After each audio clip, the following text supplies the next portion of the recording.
अतिक्रमण का होतं आणि कसं काढलं जातं.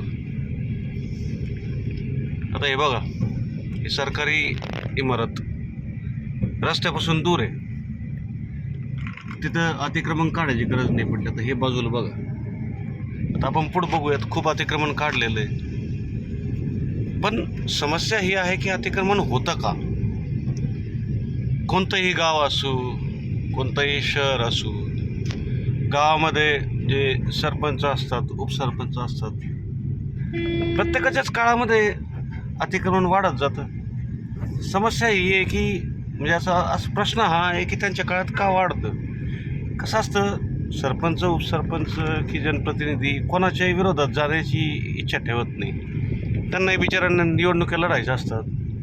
मग आता ते होतच, जे आहे ते चालू राहतं. त्याच्यानंतर मग असं वाढत जातं. ते शहरामध्ये पण नगराध्यक्ष असतो प्रत्येक वार्डाचा. त्याच्या एरियामध्ये जर कुठं होत असेल तर अधिकारी येतात काढायला. मग ते नगराध्यक्ष दबाव टाकतो की नाही हो, माझे मतदाता आहेत. अशा प्रकारे अतिक्रमण वाढत जातं. आता ज्यावेळेस अधिकारी वर्ग अतिक्रमण काढायला येतो त्यावेळेस मग सगळे गावकरी किंवा शहरातले लोक बाजारातले जमा होऊन ते थांबवतात.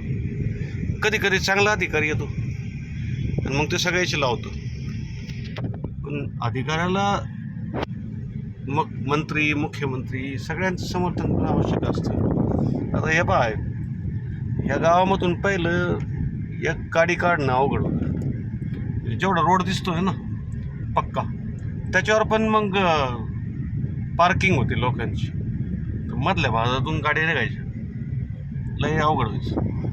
आता हे पहा किती खाली केलं, असं मोकळं मोकळं झालं. आता इथून हा रोड जो आहे डबल होणार आहे आणि डबल रोड झाल्यानंतर मग अतिक्रमण करायला जागाच नाही उरणार.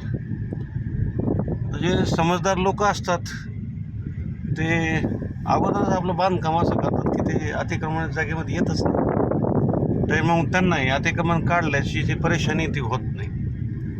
बरेचसे लोक स्वतः तिकडून काढून घेतात, कारण मग प्रशासन अतिक्रमण काढतात मग ते लई असं विचित्र पद्धतीने काढतं ना. ते काय तुटलेलं राहतं, काही जोडलेलं राहतं, काय करावं कळत नाही. त्याच्यासाठी बरेचसे लोक स्वतः अतिक्रमण काढून घेतात. आता आपण ज्या क्षेत्रातून सध्या चाललेलो आहोत तिथं जो प्रत्येक गावामध्ये जेवढं बी अतिक्रमण होतं ते काढण्याची मोहीम खूप चांगली चालू आहे. आणि आता बघू आपण हे पुढं पण अतिक्रमण आता कुठंच राहिलेलं नाही बघा. त्यामुळे सडक आता लवकरच मोठी व्हायली, त्यानंतर अतिक्रमणाची जागा उरणारच नाही. इथून पुढे सगळ्यांनी लक्षात ठेवा, आपल्या दुकानासमोर काही जागा असेल तिथं अतिक्रमण करून ठेवू नये. आता हे पहा, सगळं कन्स्ट्रक्शनचे पार्ट पडलं आणि मागं आता पत्र्याने आपण उभे केलं. अगोदर जर इथं केलं असतं मग हे पाडलं नसतं प्रशासनाने. अशा प्रकारे अतिक्रमण होतात आणि पाडले जातात. प्रशासन जर चांगलं काम करत असेल, सरकार स्वतः राबत असेल तर मग अतिक्रमण दराशाही होऊन जातं, नाही तर मग वाढत जातं. मग आपण म्हणतो याच्या काळात वाढलं आणि त्याच्या काळात वाढलं. तर सगळ्यांच्याच काळामध्ये त्यांनाही पुढच्या निवडणुकी लढायच्या असतात, जिंकायच्या असतात, म्हणून ते होऊन देतात. डोळे तर सगळ्याचेच उघडे असतात पण झोपलेले असतात.